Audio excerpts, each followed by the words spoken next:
Ibu bapa, saudara-saudari, pencinta firman Tuhan yang terkasih di dalam Kristus, marilah kita mengawali permenungan kita pada hari ini dengan membuat tanda kemenangan kita. Dalam nama Bapa dan Putra dan Roh Kudus. Amin. Bacaan dari Injil Yohanes bab 9 ayat 1, ayat 6 sampai 9, ayat 13 sampai ayat 17, dilanjutkan ayat 34 sampai dengan 38. Sekali peristiwa ketika Yesus sedang berjalan lewat, ia melihat seorang yang buta sejak lahir. Murid-muridnya bertanya kepadanya, "Rabi, siapakah yang berbuat dosa, orang ini sendiri atau orang tuanya, sehingga ia dilahirkan buta?" Jawab Yesus, "Bukan dia, bukan juga orang tuanya, tetapi karena pekerjaan Allah harus dinyatakan di dalam dia. Kita harus mengerjakan pekerjaan Dia yang mengutus aku selama masih siang. Aku datang malam, di mana tak seorang pun dapat bekerja. Selama aku di dalam dunia, akulah terang dunia." Sesudah mengatakan semua itu, Yesus meludah ke tanah dan mengaduk ludahnya itu dengan tanah, lalu mengoleskan pada mata orang buta tadi dan berkata kepadanya, "Pergilah, basuhlah dirimu di kolam Siloam." Siloam artinya yang diutus. Maka pergilah orang itu. Ia membasuh dirinya lalu kembali dengan matanya sudah melek. Maka tetangga-tetangganya dan mereka yang dahulu mengenalnya sebagai pengemis berkata, "Bukankah dia ini yang selalu mengemis?" Ada yang berkata, "Benar, dialah ini." Ada pula yang berkata, "Bukan, tetapi ia serupa dengan dia." Orang itu sendiri berkata, "Benar, akulah dia." Kata mereka kepadanya, "Bagaimana matamu menjadi melek?" Jawabnya, "Orang yang disebut Kristus itu mengaduk tanah, mengoleskannya pada mataku, dan berkata kepadaku, 'Pergilah ke Siloam dan basuhlah dirimu.' Lalu aku pergi, dan setelah membasuh diri, aku dapat melihat." Lalu mereka berkata kepadanya, "Di manakah dia?" Jawabnya, "Aku tidak tahu." Lalu mereka membawa orang yang tadinya buta itu kepada orang-orang Farisi. Adapun hari waktu Yesus mengaduk tanah dan memelekan mata orang itu adalah hari Sabat. Karena itu, orang-orang Farisi pun bertanya kepadanya, "Bagaimana matanya menjadi melek?" Jawabnya, "Ia mengoleskan adukan tanah pada mataku. Lalu aku membasuh diri dan sekarang aku dapat melihat." Maka kata sebagian orang-orang Farisi itu, "Orang ini tidak datang dari Allah, sebab ia tidak memelihara hari Sabat." Sebagian pula berkata, "Bagaimanakah seorang berdosa dapat membuat mujizat yang demikian?" Maka timbullah pertentangan di antara mereka. Lalu kata mereka pula kepada orang yang tadinya buta itu, "Dan engkau, karena ia telah memelekan matamu, apakah katamu tentang dia?" Jawabnya, "Ia seorang nabi." Tetapi orang-orang Yahudi itu tidak percaya bahwa tadinya ia buta dan baru sekarang dapat melihat. Maka mereka memanggil orang tuanya dan bertanya kepada mereka, "Inikah anakmu yang kamu katakan lahir buta? Kalau begitu, bagaimanakah ia sekarang dapat melihat?" Jawab orang tua itu, "Yang kami tahu, dia ini anak kami, dan ia memang lahir buta. Tetapi bagaimana ia sekarang dapat melihat, kami tidak tahu. Dan siapa yang memelekan matanya, kami juga tidak tahu. Tanyakanlah kepadanya sendiri, sebab ia sudah dewasa. Ia dapat berkata-kata untuk dirinya sendiri. Orang tuanya berkata demikian karena mereka takut kepada orang-orang Yahudi, sebab orang-orang Yahudi itu telah sepakat bahwa setiap orang yang mengaku Yesus sebagai Mesias akan dikucilkan. Itulah sebabnya, maka orang tua itu berkata, "Ia telah dewasa, tanyakanlah kepadanya sendiri." Lalu mereka memanggil sekali lagi orang yang tadinya buta itu dan berkata kepadanya, "Katakanlah kebenaran di hadapan Allah. Kami tahu bahwa orang itu orang berdosa."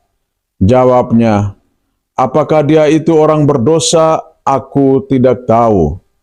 Tetapi satu hal yang aku tahu, yaitu aku tadinya buta dan sekarang dapat melihat." Kata mereka kepadanya, "Apakah yang diperbuatnya kepadamu?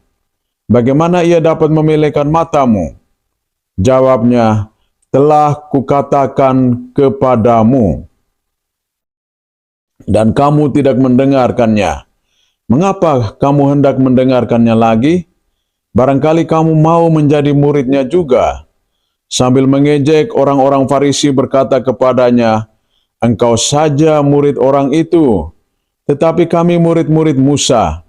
Kami tahu bahwa Allah telah berfirman kepada Musa, tetapi tentang dia itu kami tidak tahu dari mana ia datang." Jawab orang itu kepada mereka, "Aneh juga bahwa kamu tidak tahu dari mana ia datang. Padahal ia telah memelekan mataku. Kita tahu bahwa Allah tidak mendengarkan orang-orang berdosa, melainkan orang-orang yang saleh dan yang melakukan kehendak-Nya. Dari dahulu sampai sekarang tidak pernah terdengar bahwa ada orang yang memelekan mata orang yang lahir buta. Jikalau orang itu tidak datang dari Allah, ia tidak dapat berbuat apa-apa." Jawab mereka, "Engkau ini lahir sama sekali dalam dosa, dan engkau hendak mengajar kami." Lalu mereka mengusir dia keluar. Yesus mendengar bahwa orang itu telah diusir oleh orang-orang Farisi. Maka ketika bertemu dengan dia, Yesus berkata, "Percayakah engkau kepada Anak Manusia?" Jawabnya, "Siapakah dia, supaya aku percaya kepadanya?" Kata Yesus kepadanya, "Engkau bukan saja melihat dia, dia yang sedang berbicara dengan engkau, dialah itu." Kata orang itu, "Aku percaya Tuhan." Lalu ia sujud menyembah Yesus. Kata Yesus, "Aku datang ke dalam dunia untuk menghakimi, supaya barang siapa tidak melihat, dapat melihat, dan supaya yang dapat melihat menjadi buta." Kata-kata itu didengar oleh beberapa orang Farisi yang berada di situ, dan mereka berkata kepada Yesus, "Apakah itu berarti bahwa kami juga buta?" Jawab Yesus kepada mereka, "Sekiranya kamu buta, kamu tidak berdosa. Tetapi karena kamu berkata, 'Kami melihat,' maka tetaplah dosamu." Demikianlah sabda Tuhan. Ibu bapa, saudara-saudari, para pencinta firman Tuhan yang terkasih di dalam Kristus. Salah satu indera yang memiliki peranan yang cukup penting dalam diri manusia adalah indera penglihatan. Ketika indera penglihatan ini mengalami persoalan atau tidak mampu untuk melihat, maka pribadi yang bersangkutan sungguh-sungguh mengalami kesulitan yang luar biasa. Bahkan bisa menimbulkan rasa stres, tertekan di dalam dirinya. Ketika orang mengalami situasi kebutaan, orang harus berjuang, berusaha untuk mengembalikan kebutaannya itu supaya ia bisa melihat kembali. Apabila berbagai cara sudah ditempuh dan tidak mampu untuk melihat kembali, maka orang harus menerima pengalaman itu sebagai sesuatu yang bernilai. Memang sungguh berat. Namun bagi orang yang percaya, segala sesuatu adalah mungkin. Hari ini Tuhan Yesus melakukan karya mujizat penyembuhan. Ia menyembuhkan seorang yang mengalami kebutaan sejak lahirnya. Peristiwa mujizat yang dialami oleh seorang buta ini sungguh-sungguh memberi nilai tersendiri bagi dirinya. Di situ ada proses pembaharuan di dalam kehidupan. Setelah mengalami perjumpaan dengan Tuhan, ia mendapatkan sesuatu. Dia mulai setapak demi setapak untuk percaya kepada Tuhan. Hal ini nampak ketika ia mengalami mujizat penyembuhan itu. Dan mujizat ini dipersoalkan oleh orang-orang Farisi dan ahli-ahli Taurat. Bahkan mereka mengajukan berbagai pertanyaan kepadanya. Satu hal yang ia tegaskan kepada orang-orang Farisi, "Karena ia telah menyembuhkan aku, maka sesungguhnya dia adalah seorang nabi." Keyakinan yang begitu besar akan kuasa ilahi atas dirinya, itu nampak juga di dalam bagian terakhir pada bacaan hari ini, di mana Yesus mengajukan pertanyaan kepadanya, "Percayakah engkau kepada Anak Manusia?" Jawabnya, "Siapakah dia Tuhan, supaya aku percaya kepadanya?" Kata Yesus kepadanya, "Engkau bukan saja melihat dia. Dia yang sedang berbicara dengan engkau, dialah itu." Kata orang itu, "Aku percaya Tuhan." Lalu ia sujud menyembah Yesus. Inilah puncak dari pengalaman iman seorang buta yang telah mengalami sentuhan kasih Allah, sehingga ia memiliki kembali kemampuan untuk melihat. Supaya ia mampu melihat Allah yang mengasihi dan mencintai dia.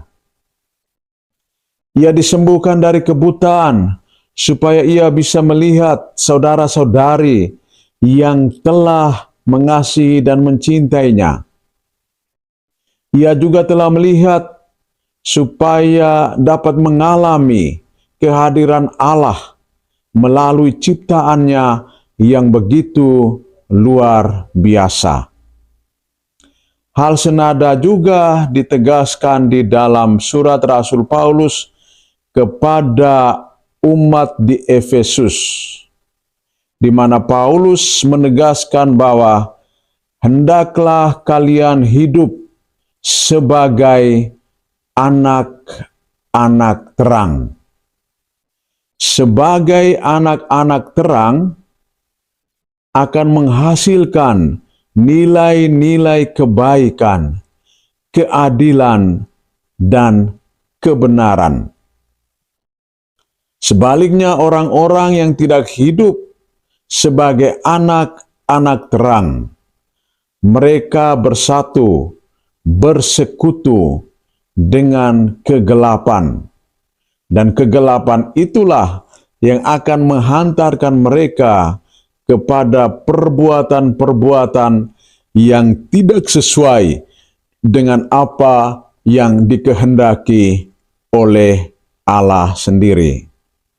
Allah mengenal hati kita masing-masing, dan Ia menghendaki supaya kita hidup sebagai putra-putri terang, dan terang ilahi selalu membimbing, menuntun, dan mengarahkan kita kepada kebaikan, kebenaran, keadilan, dan keselamatan. Bila kita berjalan bersama dengan Sang Terang sejati, kita tidak akan terantuk dan jatuh di dalam kesalahan, di dalam dosa yang merugikan diri kita sendiri dan juga diri sesama kita. Marilah kita membuka hati, membuka diri, dan membiarkan terang Kristus menerangi hati dan budi kita, agar kita menjadi pribadi-pribadi yang berkualitas sesuai dengan kehendak Allah sendiri, sehingga kehadiran kita juga bisa membawa terang kepada orang-orang yang kita jumpai di dalam hari-hari hidup kita. Semoga Tuhan memberkati dan membantu kita agar terang ilahi yang kita hidupi bisa menerangi sesama kita yang lain. Tuhan memberkati kita. Dalam nama Bapa dan Putra dan Roh Kudus. Amin.